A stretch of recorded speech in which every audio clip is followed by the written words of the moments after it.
Gentlemen, I'm going to do a few demos of hair right now. I'm not going to worry about the foreheads or any of the other pieces in there. I just want you to realize that before I do the hair, what I would hope is I would hope all the area around the hair, forehead, skin, everything else like that, has all been done and completed. What I'm going to do now is I'm going to demo a variety of different hair. You can see the picture to the left right over here. It's obviously a short cropped haircut. And you know, one of the things you're going to hear me say while you're drawing hair is to kind of go and create marks that are consistent with the flow of the hair. So if I have long, flowy hair, my marks are going to be long and flowy. If I have a short, straight hair, my marks are going to be short and straight, or they're going to go in the direction that the hair is going. But if my hair should be close cropped, crew cut, fro, you're going to want to make those marks, once again, in the same direction as the hair is flowing. So in this case, when I'm working on the hair like this, I'm going to start with doing really, really tight little overlapping circles. And I'm going to be patient. I don't want you like running through this in like 2 seconds. But you're going to start lightly at first and fill in the area. Now, one of the reasons why we're doing this with the little tiny circles is we want to create at least a little bit of a hint of texture. Now, as I move down this particular hairstyle, light is hitting differently on the actual hair. So some parts are going to be a little bit lighter than other parts. So as I get down to this area, where it's clearly lighter in the picture, I'm going to press down just a little bit lighter. And with my little circles, you can see, you know what, I'm not trying to make, you know, little oodles and O's. I'm overlapping it, trying to make a little sort of texture. First things first is when I do this, I'm not going to go too dark. I'm going to go in and I'm going to very lightly blend a little bit of that into the paper. I don't want to blend it and smudge it so that it's completely like smoothed out. I still want to see it a little bit rough, but I need a sort of base layer, all right? And nobody should be doing their hair in one shot. Now that I have a base gray, because there's only a couple spots that really white pops through, now I'm going to come back and I'm going to go over it again using the same little circle kind of method. One of the things I'm going to notice, area is a little bit darker here by the hairline than it is the rest of the way. So when I'm working here, I'm going to continue with my little tiny circles and make those areas just a little bit darker, just like what I see in the picture. I'm not going to meticulously copy every strand of hair in what I'm doing. What I am going to do is I'm going to base the hair on what I see happening in the photograph. So here what I'm doing is going back over that slightly blended area with just a little bit more of these little circles and circular motions. I'm trying to look at where it's darker, I'm adding a little bit more value, and where it's lighter, I'm going to add a little less. I'll show you what I'll do there. Well, I'm going to go ahead and kind of continue on over here. There's a little dark patch, and then over here it is lighter. So what I'm going to do is I'm not going to add that many marks. Since there is some light and reflection in here, I'm going to grab my eraser and I'm just going to kind of pat it and tap it a little bit, try to keep it a little bit lighter. And in all honesty, this, for this particular hairstyle, is all you need. Again, they'll understand above your eyebrows, above your forehead, that whatever the dark mass you put on there is hair. Your job is simply just to show a little bit of the texture and how light and shadow falls across it. For hair that's close cropped like this, little tiny circles work. And again, even within there, you want to kind of look for, there are some lighter parts and there's some darker parts, and act accordingly. Let me go to a new set of hair. All right, here is hair that is sort of short and sort of brushed to the side. So I'm going to start with that one. Again, I would hope your skin on the forehead and everything else like that is all done. I'm going to start working on the hair itself. Now, this hair is short. There's hair going in different directions. Some areas are a little bit darker and some areas are a little bit lighter. So when I go to draw this hair, what I'm going to do is I'm making marks. I'm making short marks, just like the shortness of the hair, and I'm making them in the same direction as the hair is flowing. Now you're going to see like not all that hair is going in the same direction. So first things first, I'm going to start with that. And my first go around, I'm not going to go too dark. I'm going to look at some of the areas like closer to the forehead are a little bit lighter. So I'm going to just make my marks a little bit lighter. And just like his hair goes in different directions a little bit, kind of wavy and short, well, my marks will kind of be a little wavy and short and going in different directions. But I'm not sitting here painfully trying to trace every last little hair on the head. What I'm trying to do is create a little bit of texture, a little bit of light and shadow that corresponds to the light and shadow and the texture that you see in the picture. And again, no one's going to do their hair in one shot. After I've done this first round, I'm going to come in with my finger and just kind of blend in lightly. I don't want to blend in I don't want to make all the marks that I made super smooth. I don't want to lose them. But I do want to push a little bit of pencil lead into the paper so that I'm not working on a white surface. Unless you've dyed your hair white, none of you are going to be working on a completely white surface. So that's really bad, nobody. Now what I'm going to do is I'm going to come back over it again and kind of redo what I did before. Except this time I'll probably go just a little bit darker. I'm going to look at the spots on the head where the hair is a little bit darker. And again, for this particular picture, I don't want to make all my marks go exactly in the same direction.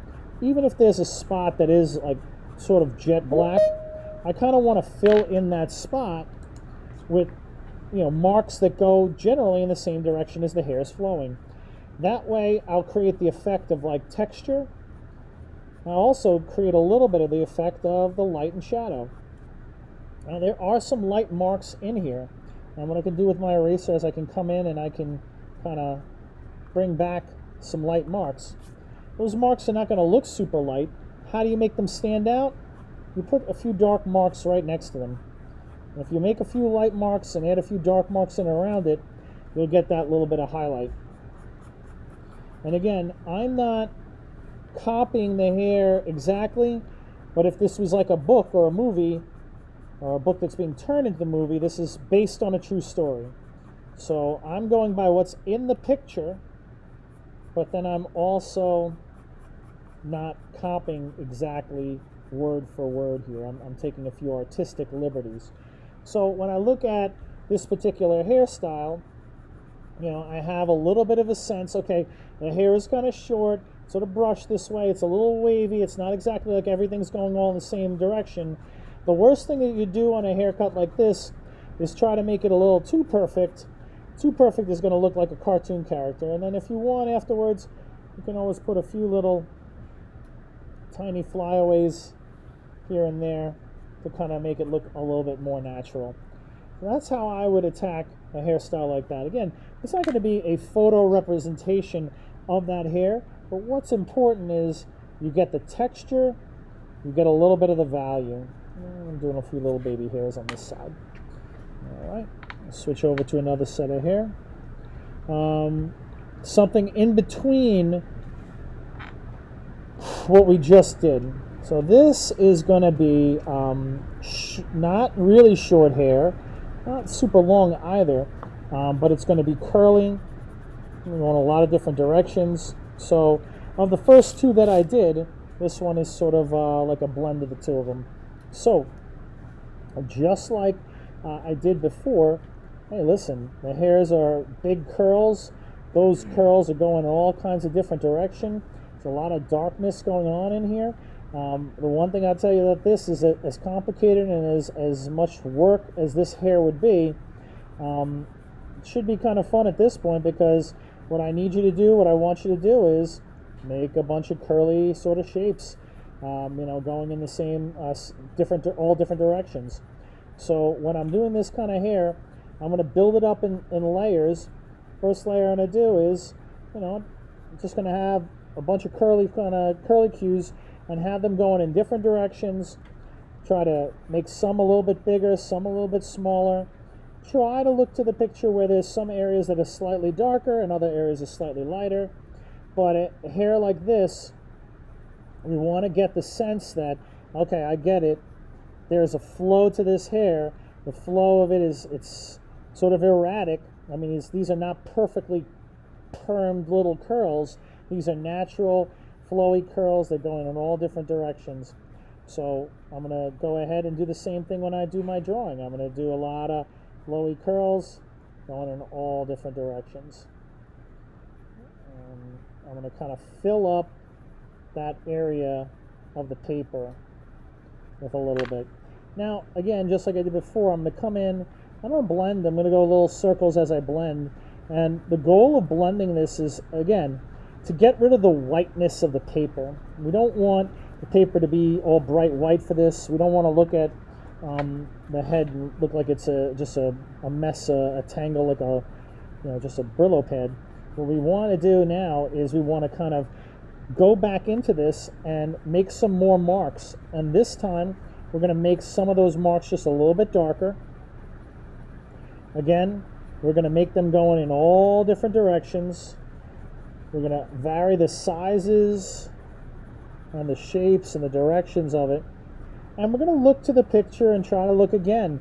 Do we see areas that are a little bit thicker, heavier, or darker? If they are, I'm going to make them thicker and heavier and darker in my picture, but I'm not just going to color them in, carefully with my pencil. I'm going to color them in by making these curlicue kind of marks.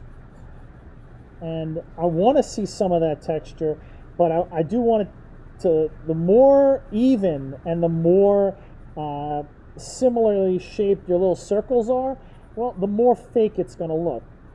If you do it in all different directions, the sizes, and change your motion and your mark making rapidly, well, you know what? You're going to have something that's going to be a little bit closer to realistic. And again, if you happen to have some spots where, I feel like I have a little bit of lightness, you can come back in with that eraser. You can go ahead and erase some highlights into it. And then what I tell you is, to make those highlights stand out, go right by them and make some dark marks through them. That way, they'll sort of pop a little bit more. I'm going to look to make some areas here and there a little bit darker, as you might see in the picture. And then if you don't have, you can always kind of go in and add a few little flyaways and a little, some light mark making on the outside. That way it'll give that whole look a little bit more of a natural feel. And do some of that on the hairline over here, even where you might see a few light hairs in from the actual hairline. So not a literal copy of the hair over here, but what I do want to kind of show you is that I've sort of I've kept the sort of spirit of that texture and the lightness and darkness.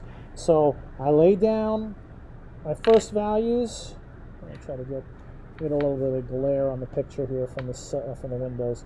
I do try to get a little bit of the value. I blend it in, and then I go in and I go over it again. So you could see shorter, wavy, curlier hair, shorter, wavy, sort of straight hair. And both give you a sense of what's actually happening in the picture. Really close cropped, short, curly hair. All right, something completely different. I'm going to go some long hair, longer, lighter hair. Set up right over here. Okay, we got some longer, lighter hair.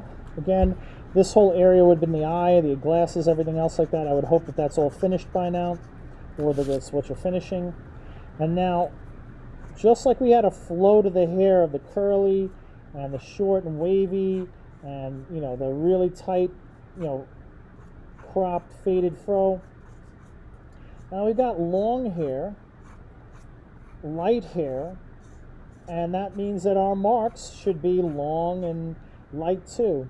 When I start in with the shading of this particular hair, I want to make sure that I'm shading it with long marks that are also going in the same direction that the hair is flowing. So just like we did before, now it's just a different type of hair. The theme of doing the hair is that the marks that you make should also echo and correspond to the direction and the length of the hair in real life. So we'll start off with some of those long marks for this piece of hair that's right in front, and then some slightly different angled ones over here for the back. Now for the blending of this, I'm going to drag my finger up and down it like I am combing the hair. And I don't want to get rid of all the texture, but I do want to kind of shade in some of that gray. Then I can kind of use my eraser, and what I can do is I can come back and look at some of the brighter spots in the hair, and maybe some of the places where there might be a little bit of a highlight. I can go ahead and just erase ever so slightly to make some of those highlights. Then, just like I told you before, make the highlights stand out by putting some dark marks through it. So I'm going to go back in to where I just erased. And then in hair like this, which is kind of either blonde or light brown, I'm going to look for spots here and there. They're just a little bit darker, whether they are pushed back in the hair, underneath something, closer to your forehead. I'd come in and make a few dark marks, but my marks should be long and flowy and flow in the same direction as the hair is flowing. And then just like the other ones, if I wanted to make a few like little flyaways and stuff like that, I could always add a little bit of that to kind of just create the effect of a natural look. And again, this side over here where the forehead should be done, on that side would be something that I hope that you have already done before you do this. You should have all the skin on your drawing done before you start doing some of the hair. And again, long flowy marks, flowing in the same direction as the hair is going. So I've got some short curly, short straight, long and flowy, short and cropped. I think I got one more set of hair set up to do. Okay, and now this one. And here's another one that is kind of not too short, a little wavy, has definitely some texture in it. But if you look at the picture real fast, your assumption is just going like, oh well, Mr. B, my hair's all black, what do I do? There's not a lot of light and shadow on there. And even if that is the case, I do not want you to come in here and just color it black and call it a day.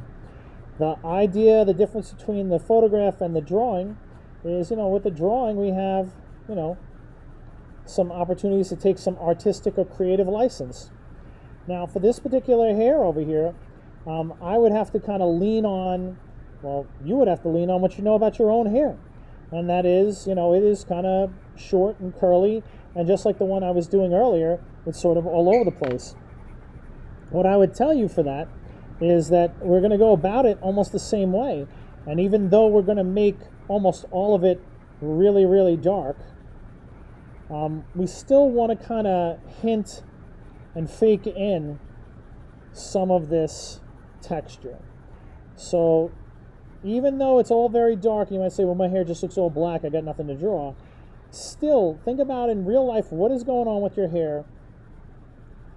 And actually, to me, shading hair like this is usually the most fun or therapeutic one. It's just, you just sit there making some crazy curly cues, and the more messier and all over the place and different and erratic, the more realistic it's going to be. First pass, like all the rest of them, is not going to be the only one. I'm going to go in here and kind of blend in a little bit. Again, my texture throughout the nose, the cheeks, the forehead, my job was really to not show my marks. I wanted to be able to kind of make them sort of lightly erase and disappear. In this case, what we want for the hair, on hair like this, is we want to see a little bit of that texture. And even though it's getting all filled in pretty dark, I still have a little bit of circles on circles on circles in here. And all your viewer needs is a little bit of information. So when they go look at the drawing and they look up close to it, they'll be like, okay, I get it. He's got wavy, curly, black hair. And, you know, my drawing will have given the audience viewer enough information that I can get that. Again, you can add some flyaways. And even though there isn't a lot of depth or lighting or parts of the hair that are highlighted and things like that, it's all fairly black. My pencil lead is not going to be black. My pencil lead is silver, sort of a gray, which means that I can only really make like silver and sort of a gray. So I'm not going to be obsessed with making this jet black, but what I am going to be obsessed with is filling it in with these tight, random, different sized sort of marks. And even though your hair, even if your hair is completely straight or short like crew cut or pushed forward or long and curly and dark or short and curly and dark, I don't want you to just color your hair in and, you know, see, oh, my hair's all black, so I made it black. I want your mark making to follow the marks and the lines and the texture of what's happening with the actual hair. And, you know, even something like this, you can always kind of dig in a little bit and take a couple dabs here and there and add a couple light marks in there. The more irregular you do this, the more realistic it will look in context of seeing the whole face. You see I've done a little couple baby hairs and things like that, but it gives you a sense, like if you look at this, well, I get it. He's got curly hair. He's got wavy curly hair. This guy's got big wavy curly hair. This is shorter hair, brushed forward. This is longer hair, dangling and cascading. And this is really short, tight hair. But in all of these, I have sort of adapted the light and shadow that was in the picture. I've had the mark making of my pencil go inconsistently with the mark of the hair. I'm not copying each last little bit of hair, but I'm creating enough texture that if you saw this with the face, it would make sense. All of these, your forehead skin, all that stuff should be done before you do them. And your hair is going to be the last touch. I'm going to do some more hair tomorrow, demo that for you. If you want me to do your hair, all you got to do is make a special request.